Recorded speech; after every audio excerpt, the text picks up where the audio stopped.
Hello everyone, welcome to CNA, the daily newspaper analysis. So today we have the following list of topics which you can see in your screen. So let's start.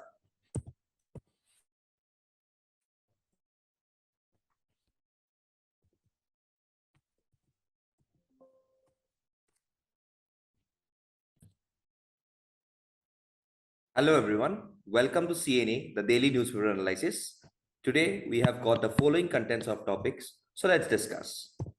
The first thing says about enrollment dip in child population. So when we talk about the school enrollment in primary classes from grade 1 to 5, it started declining in India in 2011 and the trend is set to continue till 2025. So as stated by the National Council of Education Research and Training, जिसको हम लोग बोलते हैं NCRTs, यहाँ पे बोला गया है कि this attributed the dip in enrollment to a fall in the growth rate of India's child population. So if I see about the article today about saying about the projection and trends of school enrollments by around 2025, it says about that this exercise is very much of crucial as it was commissioned to understand how school education is progressing in our country. And it directly studies the projection of enrollment of students in the age group of 6 to 16 years of age over various states as well as union territories. And therefore, we can see that an overall growth of more than 900% has been recorded in enrollment in the school system in classes 1 to 10 between 1950 and 2016. So the report made it clear that the enrollment is a function of population. So today, this report is directly going with various number of respective data. अगर मैं बोलूं उनका, तो देखो, while enrollment in the school system of class 1 to 10 increased more than 900%, okay, but the proportion of female students increased sharply by more than 1000%. The growth in enrollment at the primary stage continued up to 2011 or 2011 के बाद it has started declining, which will continue till around 2025.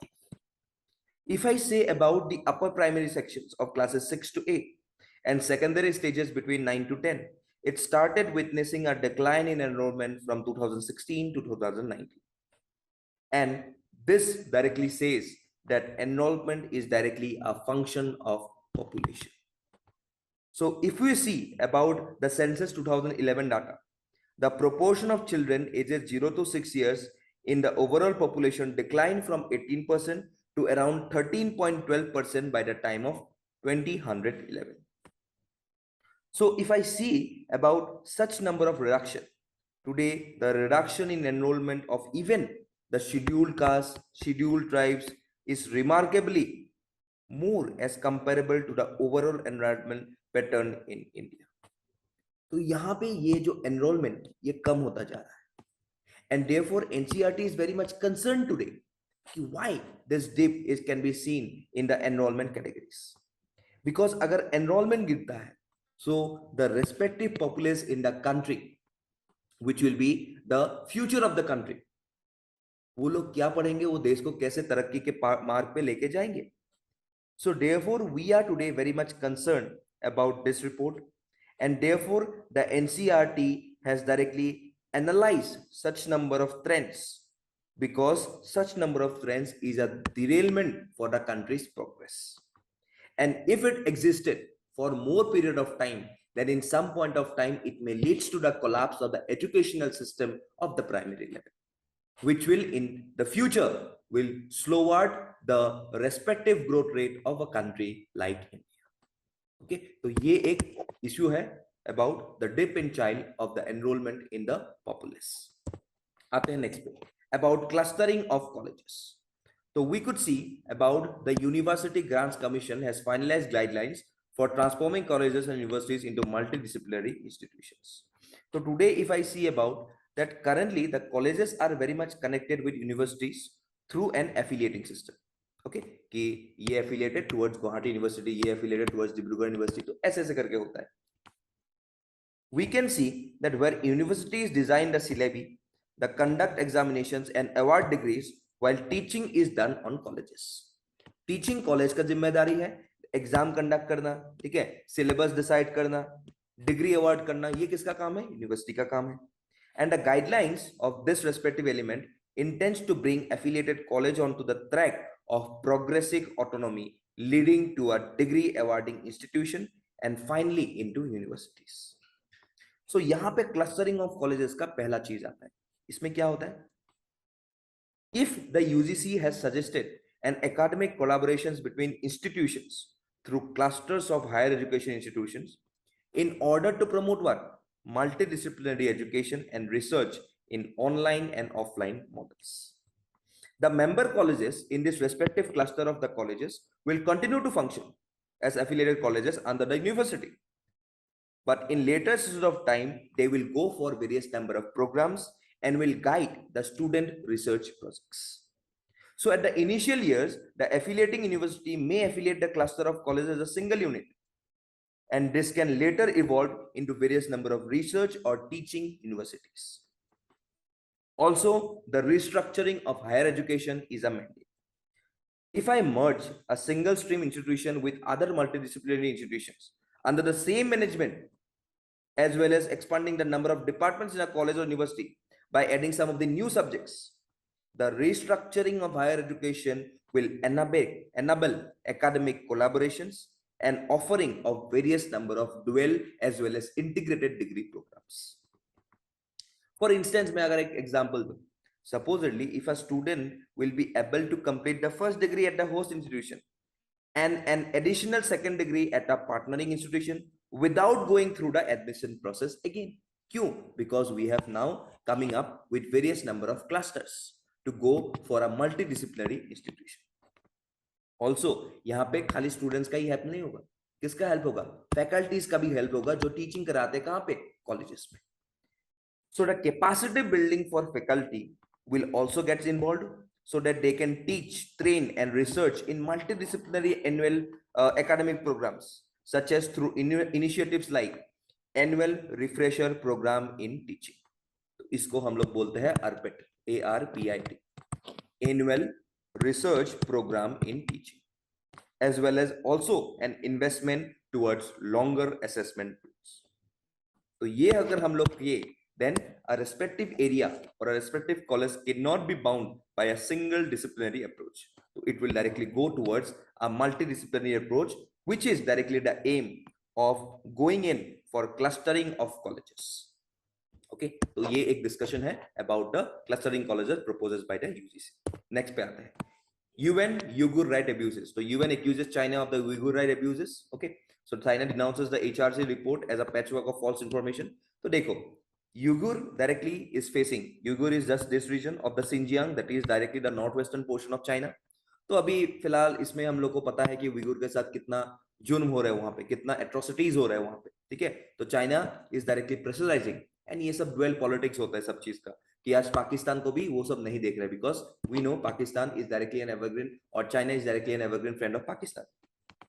So today if I say about the Uyghur Muslims, see this Uyghur Muslims क्या होता है? They are predominantly Muslim minorities from the Turkic ethnic groups whose origin can be traced to the Central as well as East Asia. Okay, so the Uyghurs directly speak their language supposedly similar to very much Turkish. Okay, Turkmenistan में जो मिलेंगे तुम्हें, तुर्की में जो मिलेंगे, तो similarly उनका जो language है वो सेम ही होता है. And they see themselves to be as culturally and ethnically very much close to these Central Asian nations. Okay, जो Central Asian nations है Kazakhstan, Kyrgyzstan, Tajikistan, Turkmenistan, okay, Tajikistan, तो ये लोग डायरेक्टली अपना ideological beliefs और culturally ये लोग similar मानते हैं अपने आप. So today we can see that the Uyghurs are considered to be one of the 55 officially recognized ethnic minorities communities in China. Okay, 55 है, 55 में से एक उइगुर भी है in China. So however we can see that China recognizes this community only as regional minority and rejects them that they are in indigenous groups. तो ये लोग indigenous ये सब नहीं मानते, ये लोग बस मानते हैं चाइना कि these are some of the regional minority, बस इस region का एक minority है.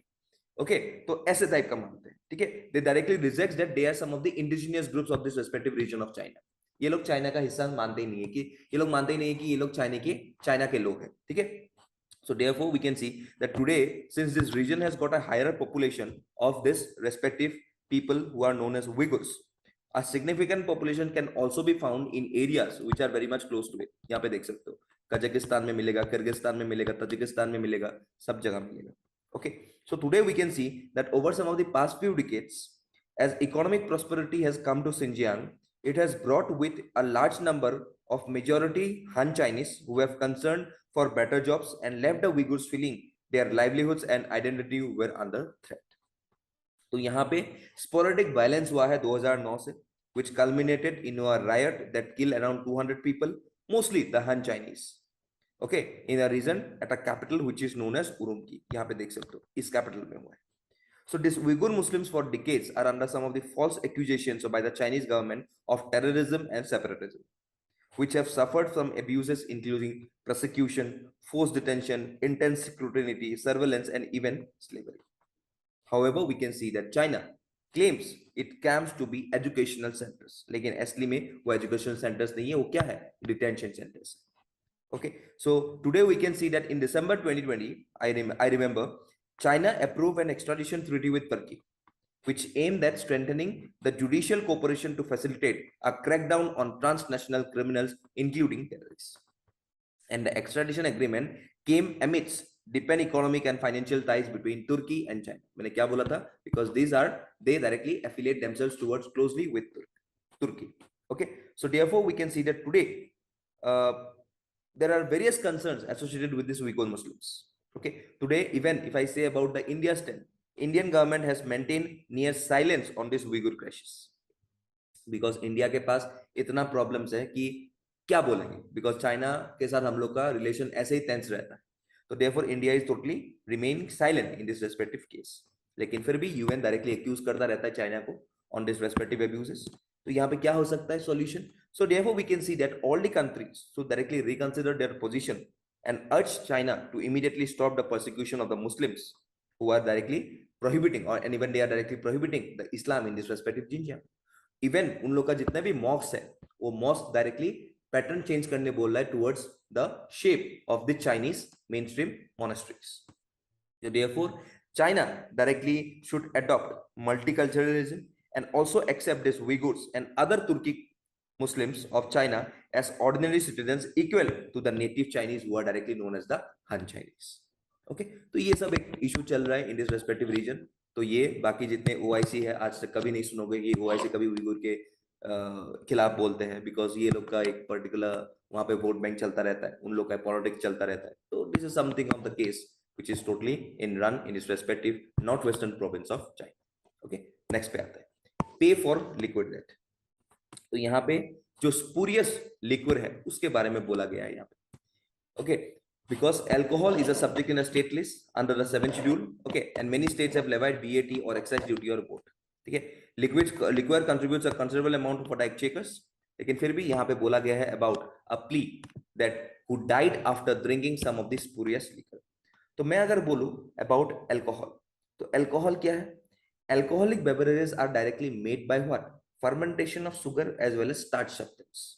Okay, and it directly follows by distillation to increase the alcohol concentration. And the active ingredient in them is ethyl alcohol और which is known as ethanol. Ethanol ज्यादा रहता है. So if I say about illicit liquor, okay, जो हम लोग illicit liquor बोलते हैं वो क्या हो? Any alcoholic beverage that is made under unlicensed conditions is called illicit liquor. Usually we know that this illicit liquor are very much of substandard, which uses substandard raw materials also, and often this is spiked with other chemicals. And we know that the origin of this respective illicit liquors is with every respective country. सब countries में illicit liquors का धंधा चलता है. So today, what I can say that our respective liquor is directly going poisonous. See, if a liquor is directly going through unregulated conditions, okay, that is unregulated conditions, say methanol can be produced with desired ethanol. And sometimes even you can see that industrial methyl alcohol or some type of mixture of ethanol and methanol is added by illicit brewers to save cost and in the mistaken belief that it will increase potency. Okay. But methyl alcohol is extremely toxic, जो हम लोग बोलते हैं methanol. 10 ml of methanol can cause blindness and 30 ml can cause death within 10 to 30 hours. सोच सकते हो तुम, मैं क्या बोला, 10 milliliter of methanol can cause blindness, or 30 ml of methanol can directly cause what? Even death. And it is like ethyl alcohol even in taste and smell. इसलिए हम लोग उसको क्या नहीं कर सकते, we cannot directly differentiate that which is methanol and which is ethanol.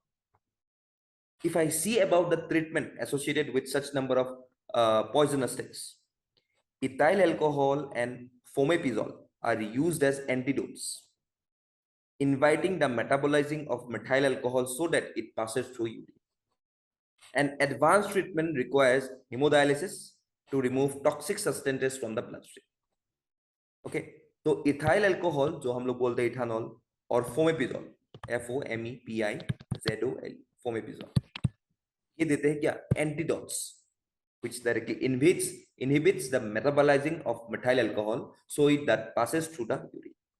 So today we can see कि इन सब केसेस के लिए बहुत सारे स्टेट्स ने क्या बंद करके रखा है, अल्कोहल बंद करके रखा है.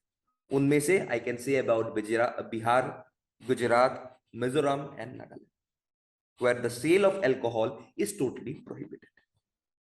Also, if I say over here about our DPSP, that is around part 4 under article 36 to 51, यहाँ पे जो हम लोग का आर्टिकल 47 है, यहाँ पे बोला गया है कि the state shall endeavour to bring about prohibition of the consumption except of medicinal purposes of intoxicating drinks.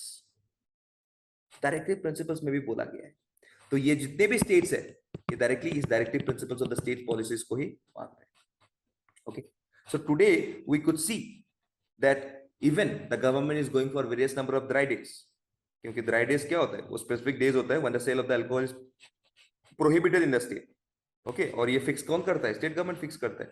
Okay, जैसे नेशनल हॉलीडेज में भी होता है कभी कभी, just like you can see about Republic day, independence day, Gandhi Jayanti, they are usually dry days in our country throughout India. Okay, so even dry days are observed around and in and around the voting days, election जहाँ पे होता है, ठीक है. So ये सब होता है. So if we see about Bihar, if you see about Mizoram, every respective state is directly affected because liquor से बहुत ज़्यादा टैक्स आता है. लेकिन फिर भी because to save the respective populace from such number of deaths, we can directly consider that ये चारों स्टेट ने डायरेक्टली बिहार लिकर को बंद करके रखा है. Okay, so today we can say that state liable to pay aid for liquor deaths. तो ये हाई कोर्ट ने बोला गया अभी रिसेंटली कि यहाँ पे पेटिशनर ने पेटिशन फाइल किया है about the deaths of their respective husbands, okay, who were directly bringing require from a government licence shop. लेकिन फिर भी यहाँ पे क्यों मरते हैं लोग? Why? Even the government license shops are carrying various number of alcohol carrying methanol. Okay, तो यहाँ पे अभी बोला गया है हाई कोर्ट के द्वारा कि स्टेट को पे करना पड़ेगा to the people who are directly affected or their families directly disrupted just because of their deaths of the breadwinner. तो ये एक इशू था about the liquid death. Okay, next पे आते हैं HPV vaccine, that is the human papilloma virus. तो यहाँ पे बोला गया है about the cervix. ओके, तो सेरेवेक क्या है? India's first indigenously developed vaccine to prevent cervical cancer. Okay, तो अगर मैं सर्विकल कैंसर के बारे में बोलूं तो you can see that this cervical cancer is actually very much preventable in nature. Okay, but it kills one women every 8 minutes in the country.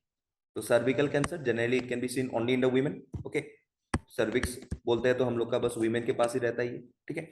तो if I see about the cervical cancer, it is preventable, but it kills women every 8 minutes in our country. So it is directly preventable as long as it is detected early and is managed effectively.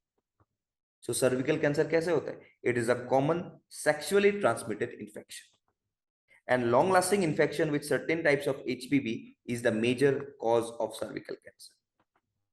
So today if I see about the whole world, cervical cancer is the second most common cancer type and the second most cause of cancer death in women of reproductive age between 15 to 44.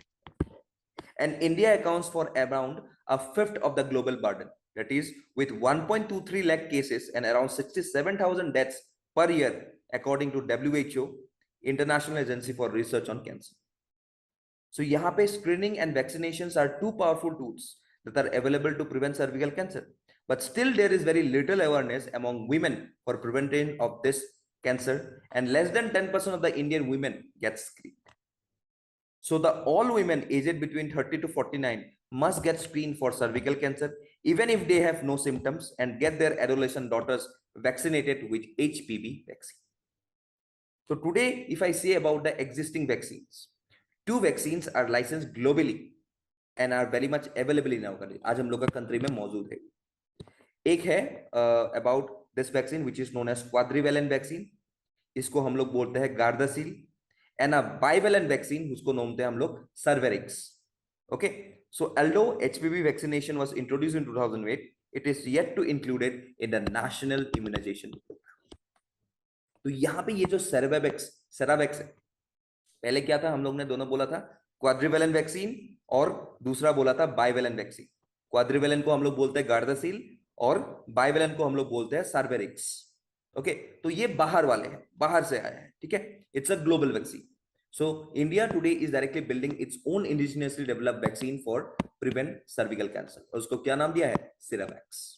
Okay, और इसने किसको बनाया है, serum institute of India ने इसको बनाया है, which will cost around 200 to rupees 400.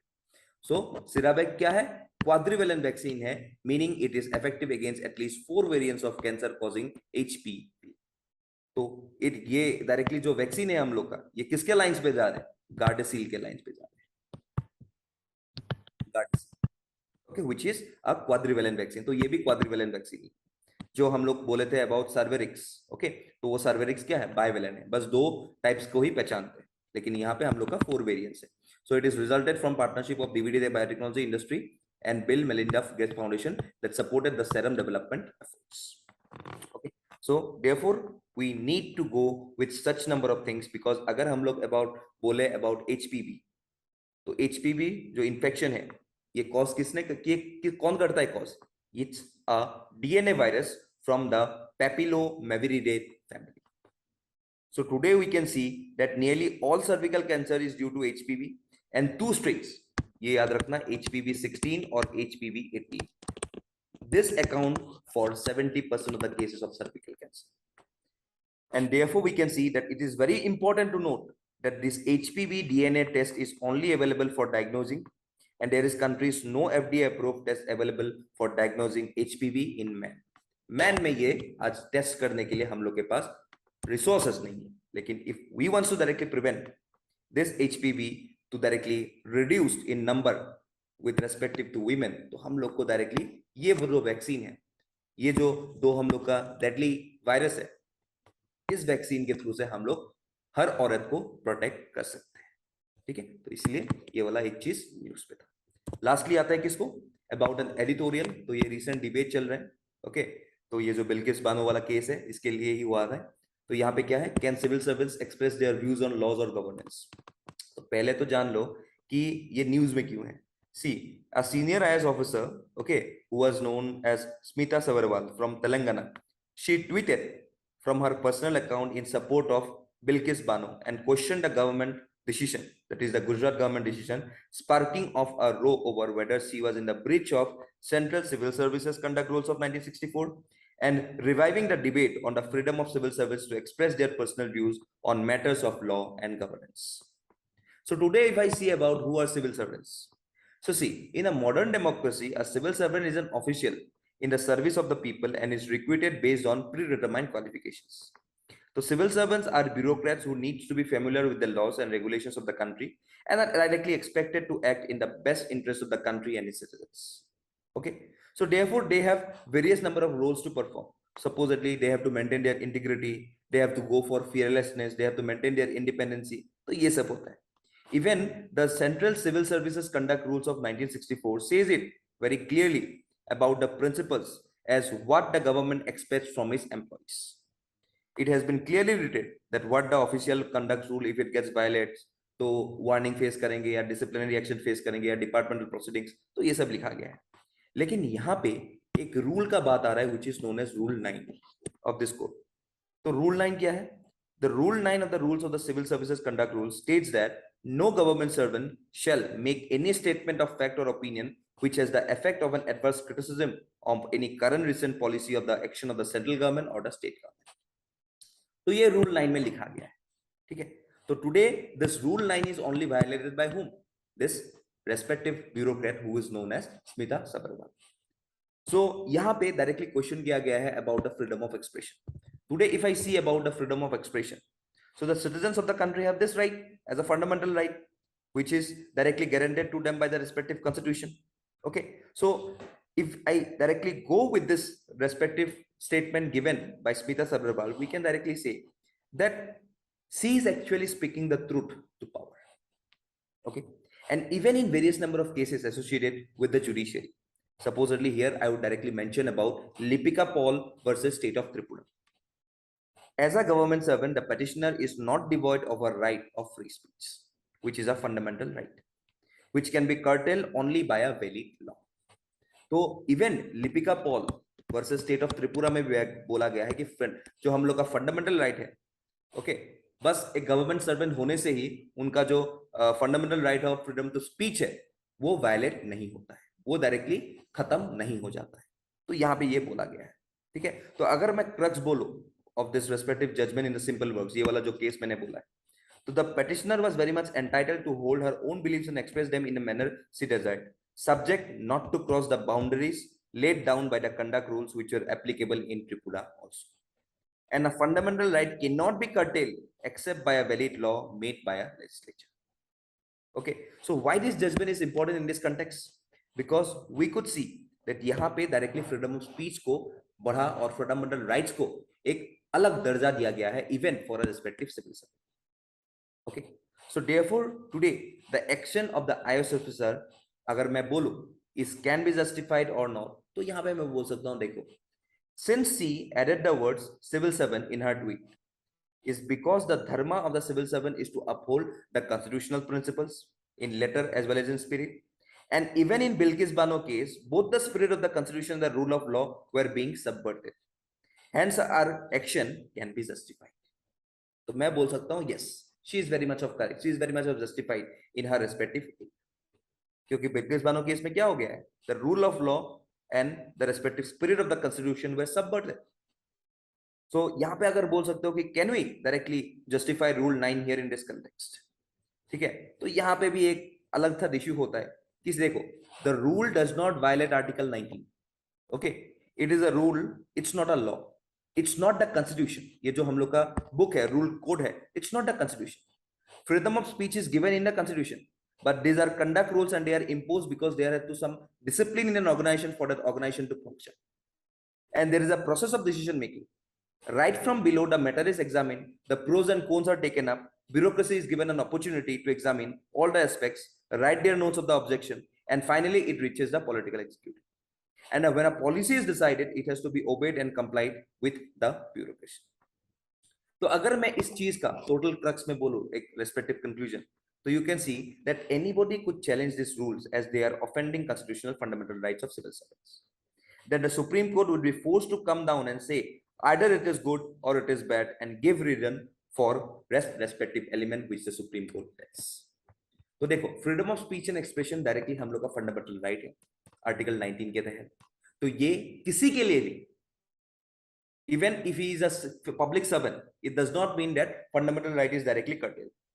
Okay, so in this respective element, even उनका the IAS officer who have commented such number of things, उनका भी fundamental right है, उनका भी freedom of speech है, and therefore she has directly tweeted directly from her own personal account. तो यहाँ पे I can directly say that her action is very much of justified. Okay, वो directly बोल सकते हैं. ठीक है, so this is the respective case about the editorial that we can see about this. ये directly आप लोग का GS4 का एक पोर्शन, ethics पोर्शन. ठीक है, ये बहुत इंपॉर्टेंट है, ये एक बार कहीं पे क्वेश्चन आ भी जा सकता है. Okay, so this is all for today. ये आपका 5 क्वेश्चन है, आप लोग देख लीजिएगा. ठीक है, like a mains question, answers आप लोगों को टेलीग्राम चैनल में मिल जाएगा. ठीक है, so that's all for today. Thank you and जय हिंद.